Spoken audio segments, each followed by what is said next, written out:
But look at these two articles. Reuters, and then there's another one out of the AP. Google ordered to remove anti-Islamic film from YouTube. I should add the toll-free number to join us is 800-259-9231, 800-259-9231. And we'll go to your phone calls, 800-259-9231. Now, continuing here, Google ordered to remove anti-Islamic film from YouTube.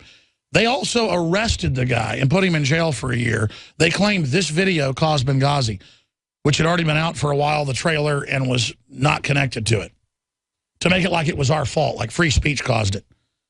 A U.S. appeals court on Wednesday ordered Google Inc. to remove from its YouTube video sharing website an anti-Islamic film that has sparked protests across the Muslim world. Well, now radical Islam will burn stuff and will do whatever they say. This is incredible, ladies and gentlemen. By a 2-1 vote, a panel from the 9th U.S. Circuit Court of Appeals rejected Google's assertion that the removal of the film, Innocence of Muslims, amounted to prior restraint of free speech that violated the U.S. Constitution. Yeah, they should sue that film company, and of course they wouldn't win. So instead they're saying take the video down because it depicts Muhammad as a bad guy. Sorry, that's free speech. That's Western culture. And if you can take our right to do that, then everybody's free speech goes out the window, folks. I don't want to burn a Quran or a Bible, but you got to defend somebody's right to do it, because once you give in to that, folks, once you get rid of the free speech, everything else follows. So extremely serious situation. The plaintiff, Cindy Lee Garcia, had objected to the film after learning that it incorporated a clip she had made for a different movie, which had been partially dubbed, in which she appeared to be asking, is your Muhammad a child molester? So they're trying to claim that's the reason they're going after it, but it sends a free speech chilling statement. In a statement, Google said, we strongly disagree with this ruling and will fight it. Chris Armetta, a lawyer for Garcia, says she's delighted with the decision. Ordering YouTube and Google to take down the film is the right thing to do. The controversial film, billed as a film trailer, depicted the Prophet Muhammad as a tool, as a fool and a sexual deviant. It sparked a turn of anti-American unrest in the Middle East with Muslims, Libya, Egypt, and other countries. And it goes on to say the outbreak coincided with the attack on the U.S. diplomatic facilities in Benghazi. Our law permits even the vilest criticisms of governments, political leaders, and religious figures as legitimate exercises of free speech, the company wrote in response to the ruling. Now, if you don't think that's an outright attack on free speech, look at this next article right here. Associated Press. Remember, all over the U.S., you're not allowed to wear American flags because the illegals see it as offensive? AP, court, school can ban U.S. flag shirts for safety. See, if your free speech doesn't make it safe, if somebody makes threats, we give in to them, and your free speech is banned. Officials, not public servants, at a Northern California high school acted appropriately when they ordered students wearing American flag T-shirts to turn the garments inside out during Mexican Heritage Celebration, Cinco de Mayo. A federal appeals court ruled yesterday. The 9th U.S. Circuit Court of Appeals, same folks that said you can't have that video, said that the officials' concerns of racial violence outweighed students' freedom of expression rights. So see, the La Reconquistas, Mecha La Raza, Hispanic Ku Klux Klan groups, they don't like the American flag, so you can't wear it. Administrators feared the American flag shirts would inflame the passions of Latino students celebrating the Mexican holiday. Live Oak School in San Jose suburb of Morgan Hill had a history of problems between white and Latino students on that day. Well, I'll tell you one thing. You go out on Cinco de Mayo, it's Mexican flags everywhere. Mexico, Mexico, La Raza, Plan of San Diego. And Plan of San Diego is to kill all whites under the over the age of 16. And we've gone up and interviewed folks and said, what does your shirt mean? It means we're going to take over and we're going to kill you. And the media is like, oh, how sweet, how good, kill the gringo. And, you know, I'm just sick of it, that our government and our media fosters this and pushes this as much as they can. Because it's all part of the balkanization of this country and is thoroughly disgusting. Okay, let's go to your phone calls. Let's talk to Average Joe in Illinois. His take on Ukraine. Go ahead. Hey, man, what's going on? Worldwide broadcast. Yeah, that's what's up. Yeah, I just want to talk about these neo-Nazis that I've been hearing about, because I've been following the Ukraine situation ever since the riots started happening. They started getting really serious. And I was watching it on RT live on the internet on YouTube, and they had a live place where you could actually talk, and I saw a lot of anti-Semitic comments, a lot of people saying, you know, Jews get out of Ukraine and stuff. So I just want to get your take on what these guys are wanting to do now. Well, I mean, here's the deal. The globalists will use any group they can to break a country down. So they'll try to turn all the Hispanics into, quote, La Raza, for those in the race, everything, those outside the race, nothing. They will go in and look at the demographics in Ukraine and say the majority of people are anti-Slav, anti-Russian, and were pro-Nazi during large parts of World War II. We will fund the right-wing groups to take over. And they'll double-cross them in the end as well, just like they'll fund al-Qaeda to go in and take over Syria. So it's total balkanization, total destruction is the plan. But you're right. It is, I see that all over the place. I see it on comments on InfoWars about, you know, quit defending the Jews, Slavs, and, you know, all this, Alex. You know, get behind the Ukrainians. And it's just like, I'm not taking either side. I'm just pointing out our State Department is behind this. That's all I'm saying.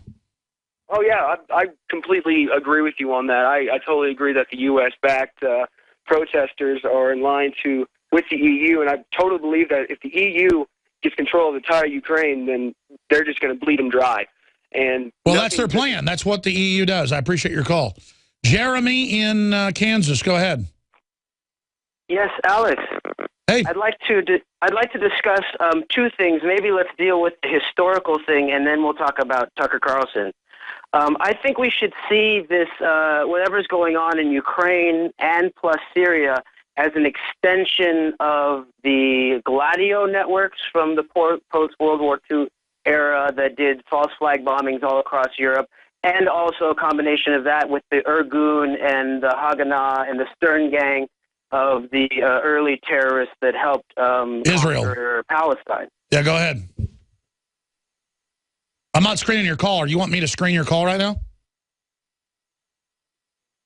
That's really weird. And then his phone hung up. Or maybe that's the dramatic thing, like we hung up on him. I never get that. It's like they call in and they say, I want to discuss this, and they start talking, and then they hang up. Are you back? No, Alex, can you hear me? You got call waiting or something? You want to pick up that other phone? No, can you?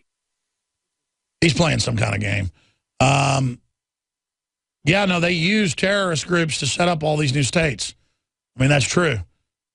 Let's go to Bill. We only got about 50 seconds. Bill, you're on the air. Go ahead.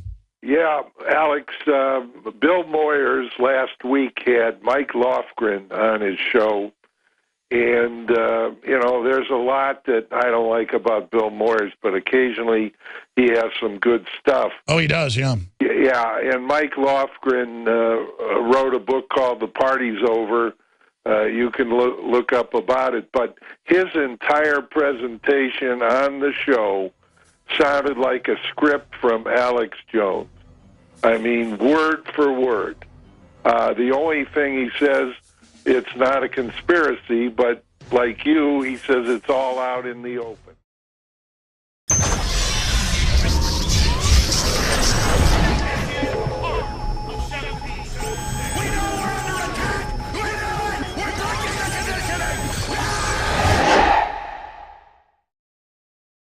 You're saying you watch Bill Moyers, and there's a book out basically describing how everything works called The Party's Over. And it basically, you said, sounded just like my show on PBS in an hour-long presentation with Bill Moyers? You're right. Lofgren. So he had him on. He did a breakdown of what he calls the anatomy of the deep state. In other words, we look at Washington, we think it's broken. But the military-industrial complex is smoothly going along. Democrats and Republicans are voting for the NSA, for all of this NDAA, all of this stuff that is taking away our liberties. And he also points out how Obama is in the pocket of Wall Street and the big banks. It was excellent. Well, we're going to get him on. The party's over, and I guess he just basically says both parties are controlled. Well, this realization is happening. That's why we could have Tucker Carlson in here and him basically say, I agree with almost everything you say now. Over there on the TV end, this hasn't aired yet, he goes, I've got to say, you're pretty much right about everything now, and I can't believe it. I must be going crazy. And so what's happening is it's safe now to admit how much trouble we're in, and I think that's a very, very positive thing. Anything else, Bill? Yeah, one other thing, and I'm going to throw this out, Alex. You've made a comment here several times over the last couple weeks that the Earth revolves around the sun. And I'm going to ask you where you go in the universe, at what fixed point to prove that. In other words, I'm a traditionalist. I believe in Scripture, and I believe that God's creation, namely the Earth, is the center, not the sun. Well, you can say that you know that spiritually the Earth is the center of our reality. I appreciate your call, but they're able to land lunar landers, Mars rovers, send probes to Venus, probes to Mercury, and it's all to certain feet with radio telescopes, with measurements. We know that the planets orbit the sun. And my point in bringing that up is that 1 in 4 Americans don't know that the Earth orbits the sun. And if and I understand there's a lot of stuff out in the Kuiper Belt that has an elliptical orbit and the rest of it, but I understand people not believing the system so much that they throw out established science. Look at how they say it's established science that man-made global warming is real when it's been a proven fraud. But I don't go to the extreme then of thinking the Earth is flat. Because, the establishment's been caught lying so much. Now, we've got Michael in Oregon and Ray and Scott and Mark and Ivan. You guys have a lot of great questions. And you know what? I got a guy coming on who'll be able to answer your questions. He'll talk 30 minutes about Ukraine, and he never got to finish when he was on 2 weeks ago or 3 weeks ago about the World War III plan. I think he is one of the smartest, most informed guys out there. So we'll talk about that the first 30 minutes. We're going to go right to him next segment. But then I'll open the phones up, free for all, so you can talk to Joel Skousen.